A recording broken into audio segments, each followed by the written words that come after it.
There's a popular saying that states, "Don't judge a book by its cover." It's a metaphorical phrase that means one should not judge the worth of value of something by its outward appearance alone. Now, that might be a sweet sentiment in other things in life, but when it comes to the book publishing business, to selling books, it's terrible, terrible advice not to be followed. Hey everyone, I'm Alan Peterson with FictiveUniverse.com and AlanPeterson.com. I'm an indie author of thrillers and cozy mysteries. I have 11 books out that I've published, with more to come in the coming years, hopefully. And I've been working on a new project to recover some of my old books. The first three thrillers in the first three books, thriller books that I put out, was in my Pete Maddox series.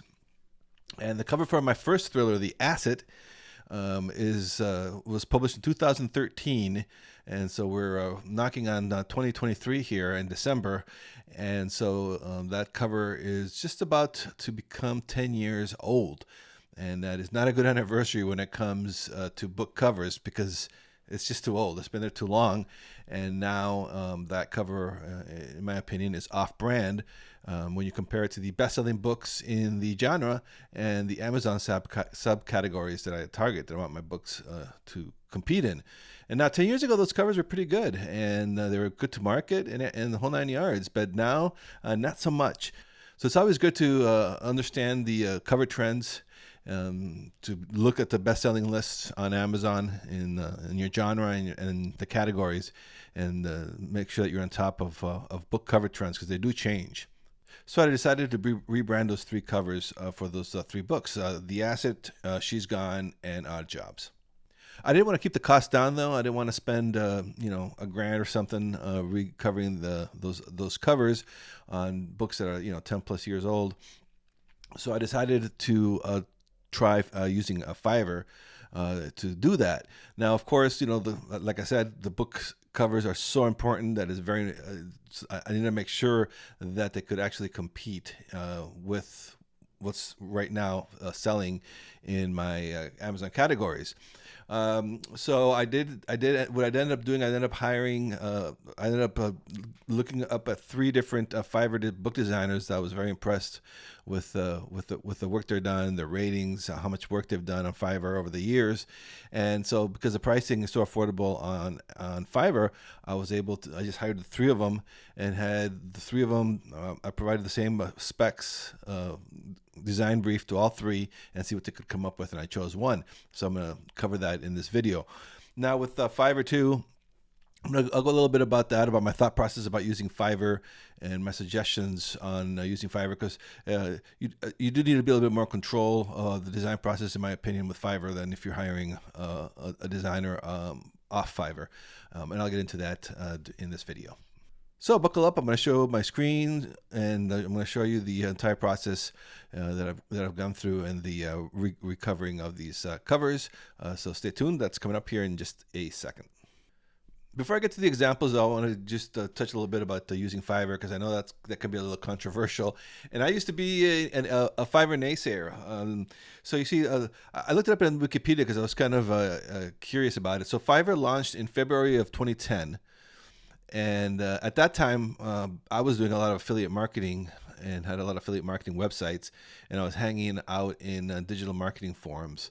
So Fiverr became very popular in those forums right away. So I heard about them right away in 2010. As you can see here, I actually opened my account on Fiverr in May of 2010, so like within a few months. But back in those days, at least in my opinion, Fiverr was more just kind of like a place to go find silly gigs, joke type stuff, do a little bit of Photoshop manipulation, stuff like that.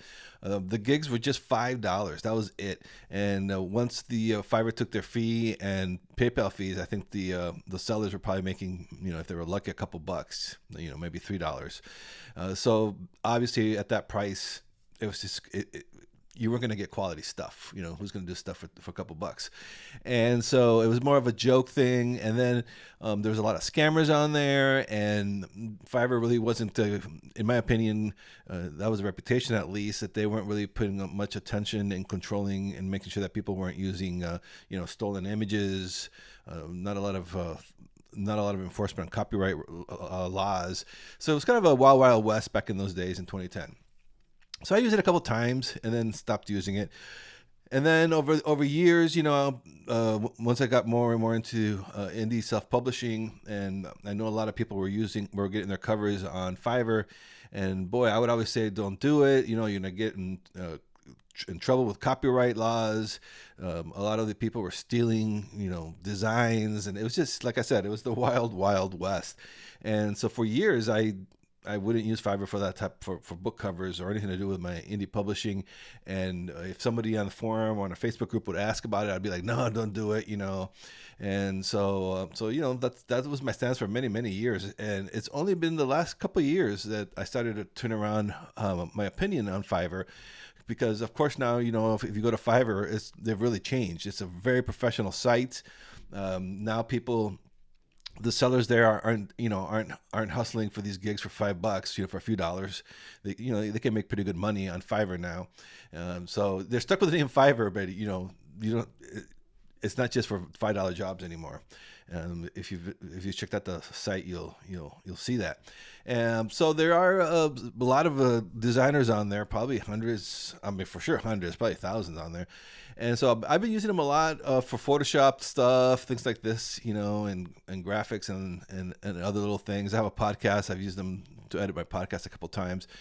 And so I've been happy with that type of work. So when it came to time for book cover, though, I started using them again for the first time last year. And I had friends who've used them and were very happy with their cover designers.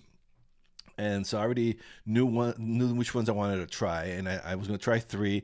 Like I said, the price is so affordable that you're able to try 3, 4, 5 designers to see which one nails the cover like you like, and it won't cost you an arm and a leg. Now with Fiverr, one thing I will say with Fiverr is if you're hiring a designer off of Fiverr and you're paying anywhere from $200 to 500, 1,000. I think the average for book cover design, you're probably looking, custom, you're probably looking at $200 to $500, kind of like the average. But you can spend thousands on a cover. Now with those designers, it's the process, in my opinion, is a little bit different because usually I send you a questionnaire. My designer for my latest thriller series, my Elijah Shaw books, he sent me a questionnaire. He wanted a synopsis of the book. I sent him the first chapter, and so they really delve in there and try to understand and try to get the imaging, and they understand the market, and so you don't really have to send them stock images and all this bunch of stuff. So it's a little bit more hands off. I kind of just let them go over with the design cover, and then they come up with 3, 4, 5 different concepts, and then you pick one, you go from there. With Fiverr, you're getting one concept back. There are some who offer multiple if you pay more, but usually it's just you just getting one concept. So it really is, in my opinion, important to get a design brief put together so that you can send to the Fiverr designer, and they'll know exactly what you need. Now, in my previous life, I was a business analyst. That guy from Office Space, Tom Simkowski? That was me. I was a business analyst between the customers and the tech people because, I have people skills. I love that movie. But anyway, so that was my thing. I was a business analyst, so I put together a document that for the briefing, design brief, and you can see that here. It's very simple. It's just on Google Docs, but basically it breaks everything down exactly what I need and what I'm looking for the book cover. So you can see this is the brief for the first book, for my first book, The Assets, and here's the old cover. And so this is what I sent them. Basically, like I said, it's pretty straightforward. What I'm looking for, and with colors and typography, and of course the comps is super important. Like I said, it's very important that you understand what the book covers that are selling in your genre and your Amazon category. This is not an area to reinvent the wheel. You want the reader to be able to scroll down, look at a cover, and say, that's the kind of book I like. Because, they're not looking for me. They're not looking for Alan Peterson's books because they don't know me. They're looking for a thriller book, and the cover needs to say, hey, this is what you're looking for. So that's how important the cover is. And this is not a place to be all artsy fartsy about it. You want to hit the tropes and the genre perfectly. And you need to do this by studying what's selling in your categories and the genre. There's also, you can get, I'm not sure if you're familiar with this site called K-Lytics. They put together the statistics on genres, and including in the report is the covers that are selling. So that's a good place also to check out if you want it.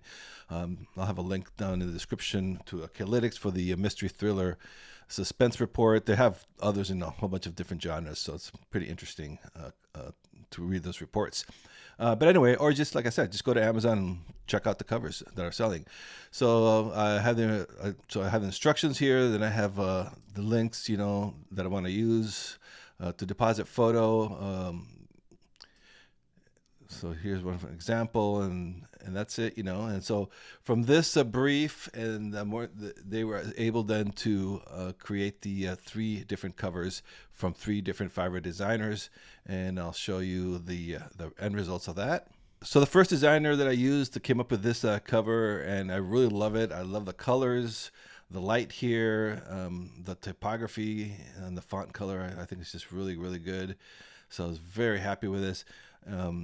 I think they nailed it right off the bat. I don't think I asked for a revision. You do get unlimited revisions, but usually if you have a good design brief and you know what you're looking for, you've put time before you order the gig, you usually will be able to nail it right off the bat. You might, you might set it back for a little revision here and there. Sometimes there's typos, or you want maybe the little light's too bright or something little like that.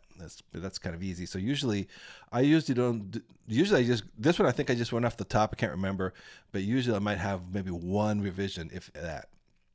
The second designer, this is one of the more popular designers, Rebecca Covers. If you go to Fiverr, you'll probably see them right away. They have almost 19,000 reviews and ratings with a 4.9 average rating, so very, very popular. And I use them for some cozy mystery cover and graphic design work. So I already had worked with them before. I hadn't worked with this person before, this designer. But I had worked with Rebecca Covers before, and boy, I really liked what they came up with too as well. As you can see here, I think they really nailed it. Really like their work. The third one, this person was also new to me. I had never worked with them before, but they're very well reviewed. They have thousands and thousands of reviews with like a 5 rating. So very good portfolio. And I like the colors and everything as well. So I was very happy with all 3 covers. As you can see, I was very happy with all 3 covers. In my opinion, they look really good. But I had to choose one, and so what I ended up doing, I ended up going with this one here from the first designer. I just really think she nailed it, nailed the concept, and the colors and the typography was right on the money. And so if you can see, I put them in this graphic here with those other best-selling covers that are on Amazon right now. And in my opinion, it fits very nicely with all those other best-selling covers. So I think it was right perfectly to the genre. And so I ended up, this is the cover that I went with for the asset. I then hired them again to do my cover for She's Gone. This is the current cover, and this is the one that they designed on Fiverr. And right now, I'm going to go ahead and put the order in for the third cover for Odd Jobs. This is the current cover. And so the design brief gets a little easier because they've already done the first 2 covers. So here is my specs. Showed them the current cover, have all the title information and all that stuff. And then here are the first 2 covers. And so they remember to keep the motif, the branding going. I'm going with like a little different background hue for each cover. This one's blue, this one's green. The third book, I wanted to be like this one with a little red background hue to it. And so I sent them, I have this, this is an example of what I'm looking for. And then more information. I like this graphic that I found on Deposit Photos. So this is kind of what I'm looking for. I want something like this because Odd Jobs is about an assassin going through Eastern Europe. He gets his jobs through a global network that's been hacked. So I kind of like this technology kind of a look. And then I was kind of seeing it'd be kind of cool if it's a dude here with a gun, and then like a lot of the action takes in the city of Prague. So I kind of thought that'd be kind of cool to do this. And so you put this out as an example for the designer, and then the stock images that I would like them to use. And so this is one here. Got the link to Deposit Photos so they can go get it. And the designers they have an account at Deposit Photos, so I don't even have to download or pay for the stock images myself. They use it from their own account, so it's free to use. And then here's a image of the city of Prague that I want used, and this is the dude with the gun silhouette that I want used. And then the mock-up, I put a little mock-up, and of course this is my design skills, so you can see why I hire a professional. And then kind of what I would like it to look like. So that's what they're working on right now, and excited to see what they come up with. The pricing here is pretty amazing. Most of the designers on the Fiverr have at least 3 packages that you can choose from. You can usually go with an ebook only, ebook and print, and then like a more premium, which where you get the actual source file, the Photoshop file, which is kind of amazing. PSD file. And so that's what I go with. I go with a premium package. It's $25. After Fiverr fees, you end up paying about $28 and change. So it is an amazing deal. For $28, I get the ebook cover, I get the print cover for the paperback, I get a 3D graphic that they throw in, and I get the PSD source file. I don't even have Photoshop. I don't use Photoshop, but it's just nice to have that source file. If I ever need to make tweaks or anything down the future, I can hire somebody on Fiverr to tweak it for me. So with that PSD file, so that's pretty sweet. So as you can see, so for $28, you're really getting an amazing deal. It's just incredible value for having these nice covers created, in my opinion. All right, that's it for this video. Make sure to check my other videos. I have different paths on book cover design, and then so I'm doing a video for each one. So if you want to see the other paths, like hiring a designer outside of Fiverr, watch that video. I'll have links to those videos in the description down below. And if you like this video, please make sure to like it and subscribe to the YouTube channel. Helps the YouTube algorithm so people find these videos. So I really do appreciate that. And so that's it. Until next time, keep writing and keep publishing.